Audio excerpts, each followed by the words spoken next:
Hi friends, मैं हूं नेहा। ये जावा का सेकंड ट्यूटोरियल है और इस ट्यूटोरियल में हम लोग हिस्ट्री ऑफ जावा और फर्स्ट प्रोग्राम जावा का देखेंगे। तो सबसे पहले हम हिस्ट्री ऑफ जावा जानते हैं। जावा ऑब्जेक्ट ओरिएंटेड प्रोग्रामिंग लैंग्वेज है। सन माइक्रो सिस्टम ने जावा 1991 में यूएस में बनाया था। जावा का नाम पहले ओक रखा गया था, लेकिन बाद में इसे चेंज करके जावा कर दिया गया। जावा को जेम्स गुजलिंग और उनके टीम ने डेवलप किया था। जावा को टीवी वीसीआर सॉफ्टवेयर बनाने के लिए डेवलप किया गया था। जावा का सबसे इम्पॉर्टेंट पॉपुलर फीचर है कि जावा प्लेटफॉर्म इंडिपेंडेंट है। जावा किसी एक पर्टिकुलर हार्डवेयर या ऑपरेटिंग सिस्टम के लिए नहीं बनाया गया था। जावा में बनाया हुआ प्रोग्राम किसी भी सिस्टम पे एग्जीक्यूट किया जा सकता है। इसका मेन मोटो था राइट वंस रन एनीवेयर, मतलब एक बार आप लिखो और कहीं पे भी किसी भी प्लेटफॉर्म पे आप रन करा सकते हो। तो चलिए आप यहाँ देख सकते हैं कि फीचर ऑफ जावा मैंने लिखा है। तो ये 9 फीचर हम एक एक करके जानेंगे कि ये क्या है। सबसे पहला फीचर आप यहाँ देख सकते हैं, सिंपल एंड फेमिलियर। जावा एक सिंपल लैंग्वेज है। जावा के बहुत से फीचर सी और सी प्लस प्लस से लिए गए हैं, जैसे कि वेरिएबल डिक्लेरेशन, कंट्रोल स्टेटमेंट और बहुत सारे।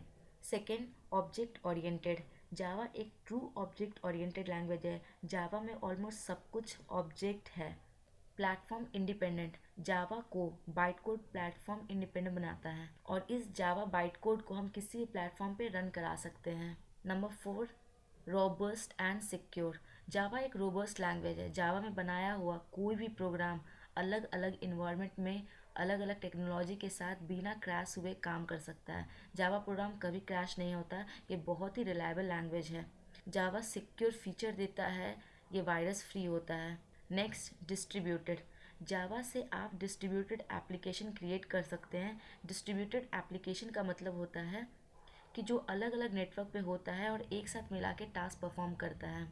Next, multi threaded.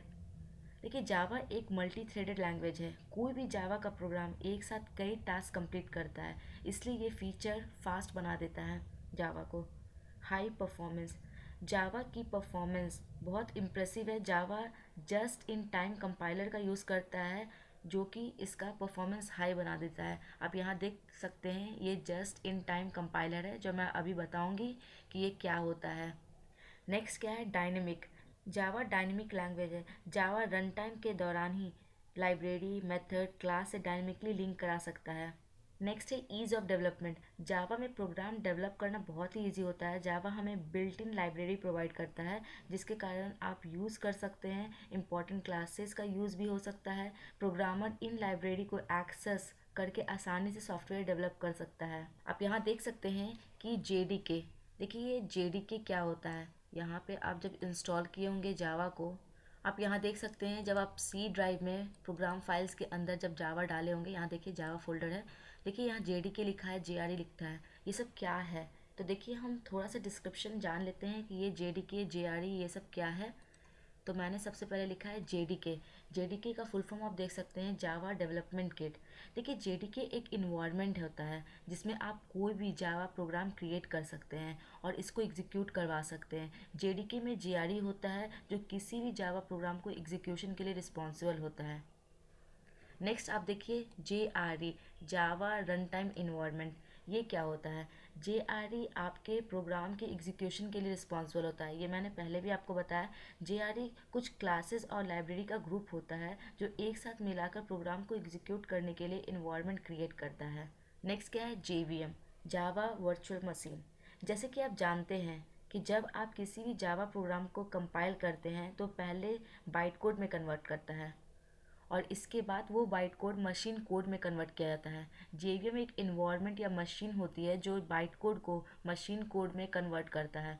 ये जेआरई के साथ मिलकर काम करता है। तो देखिए, जेवीएम बहुत इंपॉर्टेंट भी होता है। जब आप प्रोग्राम क्रिएट कीजिएगा तो जो मेन मेथड हम लोग बनाएंगे, जेवीएम सबसे पहले मेन को देखता है। नेक्स्ट क्या है, जस्ट इन टाइम। देखिए, ये जस्ट इन टाइम कंपाइलर होता है। ये जावा रन टाइम इन्वायरमेंट, जो आप जेआरई जानते हैं, का एक हिस्सा है। जिट कंपाइलर, जिसको जेआईटी कहते हैं, कंपाइलर एक प्रोग्राम है जो कि जावा बाइट कोड को मशीन लैंग्वेज इंस्ट्रक्शन में बदल देता है। इसमें जीआईटी का मतलब होता है कि बाइट कोड तब कंपाइल होता है जब इसकी ज़रूरत होती है, ना कि रन टाइम के बाद। और ये जीआईटी ही क्या करता है, जावा एप्लीकेशन को का परफॉर्मेंस जो है सुधार देता है, जिसके कारण से जावा जो है फास्ट काम करता है जावा प्रोग्राम में एक क्लास होना ज़रूरी है। क्लास क्या होता है? ये एक टेम्पलेट या ब्लूप्रिंट की तरह काम करता है जिसमें ऑब्जेक्ट का बिहेवियर या स्टेट बताता है। तो चलिए हम सबसे पहले लिखते हैं यहाँ पे क्लास। तो क्लास कीवर्ड हमने लिख लिया। देखिए मैंने कहा कीवर्ड। देखिए कीवर्ड क्या होता है? कोई भी रिजर्व वर्ड जो जावा में पहले से होगा वो सबको कीवर्ड कहते हैं, और जो भी कीवर्ड होगा वो सब के सब लोअर केस में होता है। पहले हम क्लास लिखेंगे और क्लास के बाद आपको क्लास का नाम देना होगा। देखिए क्लास का नाम जब आप देंगे तो वो कैपिटल लेटर से लिखा जाता है। देखिए जैसे कि मैं यहाँ पे लिखती हूँ वेलकम, ठीक है, और यहाँ पे ब्रेसेस डाल देती हूँ, और सबसे पहले हम इसे सेव कर लेते हैं। तो मैं इसके बारे में बताऊँगी। फाइल, सेव एज, और ये देखिए कहाँ सेव करें हम लोग, सी ड्राइव में जाएंगे। यहाँ देखिए मैंने टेस्ट जावा करके एक फ़ोल्डर क्रिएट किया है और इसमें हम सेव करेंगे। देखिए जो भी आपका क्लास का नाम आपने दिया है, यहाँ देखिए हमने वेलकम दिया है तो वेलकम लिखेंगे, और डॉट जावा, क्योंकि हम जावा का प्रोग्राम लिख रहे हैं ना, तो आप यहाँ पे देख सकते हैं डॉट जावा आ गया है, और यहाँ सेव कर लें। तो ये देखिए सेव हो गया है। तो मैंने कहा कि सबसे पहले आपको क्लास लिखना होगा, उसके बाद आपको कोई भी क्लास का नाम देना होगा। क्लास का नाम क्या होता है? जब भी आप क्लास का नाम लेंगे लिखेंगे तो ये जो होना चाहिए, ये फर्स्ट लेटर इसका कैपिटल होना चाहिए। देखिए यहाँ पे मैंने कैपिटल लिखा है। आप क्लास के नाम में लेटर, डिजिट, अंडरस्कोर कुछ भी कर सकते हैं, डॉलर, मगर ये जो फर्स्ट लेटर जो ये है, इसको ना आप डिजिट से लिखें और ना ही स्पेस डालें। आप ऐसा नहीं कर सकते हैं कि 7 वेलकम, ये गलत हो जाएगा। देखिए वैलिड आइडेंटिफायर क्या होता है? देखिए आइडेंटिफायर पहले क्या होता है, जो भी जावा का नाम देते हैं, चाहे वो क्लास का नाम दें, वेरिएबल का नाम दें, मेथड का नाम दें, सबको आइडेंटिफायर कहते हैं। तो वैलिड आइडेंटिफायर क्या है? आप वेलकम 1 करके लिख सकते हैं, या डॉलर वैल्यू करके लिख सकते हैं, अंडरस्कोर वैल्यू लिख सकते हैं, मगर आप 7 वेलकम नहीं लिख सकते हैं, ये इनवैलिड आइडेंटिफायर है। या आप स्पेस नहीं डाल सकते हैं। तो ये सब आपको जानना होगा, क्योंकि ये सही तरीका है लिखने का। अगर मान लीजिए कि आपको 2 वर्ड लिखना है, तो आप जो इनर वर्ड लिखेंगे, मान लीजिए कि वेलकम, वेलकम जावा मान लीजिए लिखते हैं, तो जो जावा आप लिखे हैं, यहाँ देखिए सेकेंड वर्ड जो है, सेकेंड वर्ड जो जावा है और इसका जो फर्स्ट लेटर है जे, ये कैप्स आप लिखें। तो क्लास का नाम हमेशा फर्स्ट लेटर कैप्स होना चाहिए, और अगर आप इनर वर्ड डाल रहे हैं तो वो भी आप कैप्स कर सकते हैं। तो अभी के लिए मैं वेलकम ही रहने देती हूँ, क्योंकि मेरा क्लास का नाम जो सेव किया हुआ है वेलकम डॉट जावा से सेव किया हुआ है। और आपने देखा है कि जो भी आपका फाइल का नाम होगा वो एग्जैक्टली जो आपका क्लास का नाम है डॉट जावा आप लगा दीजिएगा। देखिए जावा जो है केस सेंसिटिव होता है, इसका मतलब कि अपर केस और लोअर केस दोनों सेम नहीं होता है। अगर आप कहेंगे कि नेम और कैपिटल नेम, मैं यहाँ पे आपको इसी तरह बता देती हूँ, नेम और कैप्स नेम ये दोनों सेम नहीं होता है। तो पहले तो आप क्लास के नाम के बारे में जाने, अब हम मेथड के बारे में बात करते हैं। देखिए सबसे पहले मैं लिखती हूँ, उसके बाद बताऊँगी। पब्लिक स्टैटिक वॉइड मेन, मैं पहले लिख लेती हूँ, स्ट्रिंग, और यहाँ हम ब्रैकेट डाल देते हैं, क्योंकि मैं एक एक करके बताऊंगी ये क्या है। तो ये सबसे पहले क्या है, ये एक मेथड है। आप देखिए ये जो ब्रैकेट है मेन क्या है, एक मेथड है। यहाँ देखिए एक ब्रैकेट यहाँ दिया गया है और एक ब्रैकेट यहाँ क्लोज किया गया है। तो ये मेथड का पहचान है कि आप इस तरीके से ब्रैकेट डालते हैं। देखिए मेथड होता क्या है? देखिए मेथड एक बिहेवियर की तरह काम करता है, और एक क्लास के अंदर कितने भी मेथड हो सकते हैं। जो भी लॉजिक लिखा जाएगा इस मेथड के अंदर ही लिखा जाता है। तो चलिए एक एक करके जानेंगे कि ये क्या है। सबसे पहले मैंने लिखा है पब्लिक।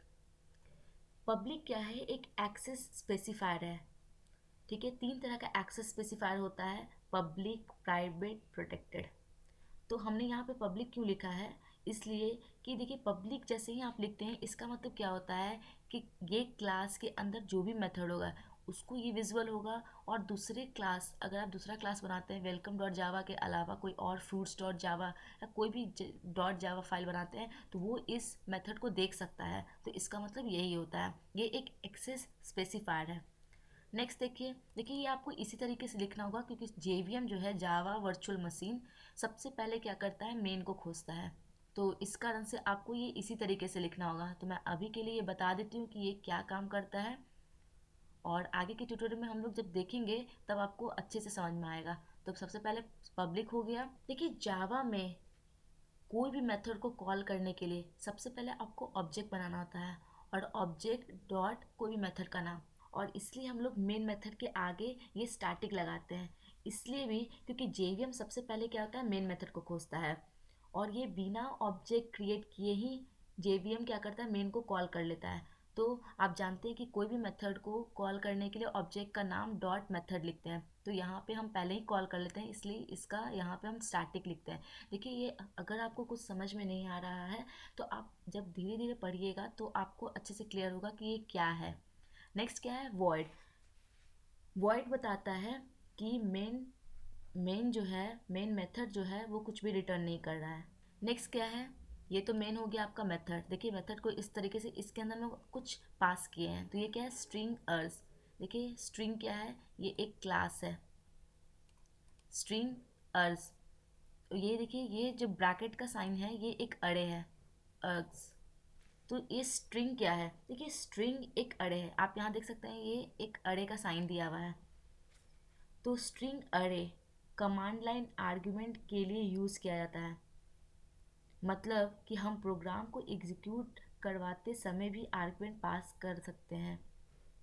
तो देखिए ये सब आपको बाद में समझ में आएगा, अभी के लिए आप बस जानें कि जब भी सबसे पहले जब आप प्रोग्राम लिखते हैं तो सबसे पहले आप क्लास और क्लास का नाम दें, उसके बाद public static void main string अस ये डालें। तो चलिए हम यहाँ पे कुछ प्रिंट कराते हैं। तो प्रिंट कराने के लिए आपको लिखना होगा system dot out dot print line. मैं बताऊँगी ये क्या कर रहा है, और जो भी आप कोटेशन के अंदर डालिएगा, इस कोटेशन के अंदर आप जो भी डालिएगा वो प्रिंट कर देगा। तो मान लीजिए मैं हेलो यूट्यूब डालती हूँ, ठीक है। तो देखिए system dot out dot print line क्या करता है, देखिए सिस्टम चाहे स्ट्रिंग ये सब क्लास है। जो भी आप, मैंने पहले ही बताया कि जो भी क्लास का नाम होगा वो फर्स्ट लेटर आपका कैप्स होता है। तो ये स्ट्रिंग और ये सिस्टम सब एक क्लास है, ठीक है। तो ये आपको पता चल गया कि सिस्टम एक क्लास है। आउट क्या है, जो भी अगर आपको मेथड का यूज़ करना है तो आप क्या कीजिएगा, ऑब्जेक्ट डॉट कोई मेथड का नाम लिखिएगा। तो ये आउट क्या है, एक ऑब्जेक्ट है, डॉट प्रिंट लाइन उसका अंदर एक मेथड है। तो ये प्रिंट लाइन को कॉल कर दिया है, और इसके अंदर क्या है, हम लोग हेलो यूट्यूब पास करा दिए हैं। इसका मतलब कि इसके अंदर जो भी लिखा होगा वो उसी तरीके से प्रिंट कर देगा। तो चलिए सबसे पहले हम इसे रन कराते हैं। तो मैं यहाँ पे कमांड बॉक्स खोल लेती हूँ, कमांड प्रॉम्प्ट। तो आप ये देख सकते हैं ये होम स्क्रीन में है। अब हमें क्या है कि आपका जो भी फोल्डर है वो कहाँ है, पहले आप देखें सी ड्राइव में है। सी ड्राइव के अंदर टेस्ट जावा है, और यहाँ पे हम लोग वेलकम डॉट जावा फाइल को सेव कर रहे हैं। तो सबसे पहले हम क्या करेंगे, सी ड्राइव में जाएंगे। तो सी ड्राइव में जाने के लिए आपको cd/c/टू/ डालना होगा। तो ये देखिए सी ड्राइव में आ चुका है, ठीक है। अब हम चाहते हैं कि डायरेक्टरी पता चले कि कौन कौन सा इसके अंदर डायरेक्टरी है। आप यहाँ देख सकते हैं सी ड्राइव के अंदर इतना सारा डायरेक्टरी है, और आप यहाँ पे भी देख सकते हैं प्रोग्राम फाइल टेस्ट जावा टेम्प यूज़र विंडो एग्जाम। आप देख सकते हैं यहाँ पे ये सारा डायरेक्टरी आ चुका है। नेक्स्ट क्या है, अब देखिए यहाँ पे हम लोगों को टेस्ट जावा दिख रहा है। अब ये देखिए टेस्ट जावा के अंदर हमारा फाइल रखा हुआ है वेलकम डॉट जावा। तो उसको एक्सेस करने के लिए सबसे पहले हमको लिखना होगा cd टेस्ट जावा।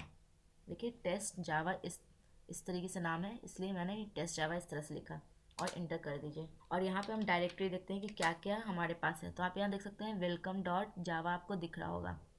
नेक्स्ट क्या है, कंपाइल करने के लिए आपको लिखना होगा जावा सी, और जो भी आपके फाइल का नाम है, तो फाइल का नाम क्या है, वेलकम डॉट जावा आपको लिखना होगा, ठीक है। इसे इंटर कर दें, ठीक है। अब आपको रन कराना होगा, तो कंपाइल हो गया। जैसे ही आप सी लिखते हो यहाँ पे कंपाइल हो गया, और आप यहाँ देख सकते हैं ये क्लास फाइल बना देता है। देखिए वेलकम डॉट क्लास आ गया है। नेक्स्ट क्या करेंगे, रन करेंगे। तो रन करने के लिए आपको जावा लिखना होगा और वेलकम। देखिए जो भी आपका क्लास का नाम होगा वही लिखिएगा। अगर आप यहाँ पे स्मॉल लेटर W डाल देते हैं तो ये गलत हो जाएगा, क्योंकि वो फाइल को खोज ही नहीं पाएगा। मैंने बताया कि जावा केस सेंसिटिव होता है, तो वो फाइल को नहीं खोज पाएगा, इसलिए आप क्लास का नाम सही से डालें और इसे इंटर कर दें। तो आप देख सकते हैं हेलो यूट्यूब प्रिंट हो गया, जो भी आपने यहाँ पे डाला है वो यहाँ पे आके प्रिंट हो गया है, हेलो यूट्यूब। तो सबसे पहले इस ट्यूटोरियल में आपने देखा हिस्ट्री ऑफ जावा। नेक्स्ट आपने देखा कि सबसे पहले आपको क्लास लिखना होगा, क्लास का नाम लिखना होगा। पब्लिक एक्सेस स्पेसिफायर है, स्टैटिक क्या करता है, कोई भी मेथड को एक्सेस करने के लिए आपको ऑब्जेक्ट का नाम और उस मेथड को कॉल करना होगा, मगर जेवीएम पहले ही कॉल कर लेता है मेन को। इसका आंसर आपको यहाँ पे स्टैटिक लिखना होगा। वॉइड मतलब होता है कुछ रिटर्न नहीं करता है। मेन एक मेथड है, ये आर्गुमेंट में पास कराने के लिए आप ऐसा डालते हैं system dot out dot print line. ये क्या करता है कि यहाँ पे हम प्रिंट करा देते हैं जो भी आप इस कोटेशन, देखिए डबल कोटेशन है, इसके अंदर जो भी लिखिएगा ये प्रिंट कर देगा। तो आप यहाँ देख सकते हैं कि ये हेलो यूट्यूब प्रिंट कर गया। तो इस ट्यूटोरियल में इतना ही। Thank you so much guys, and don't forget to like, subscribe and share my channel.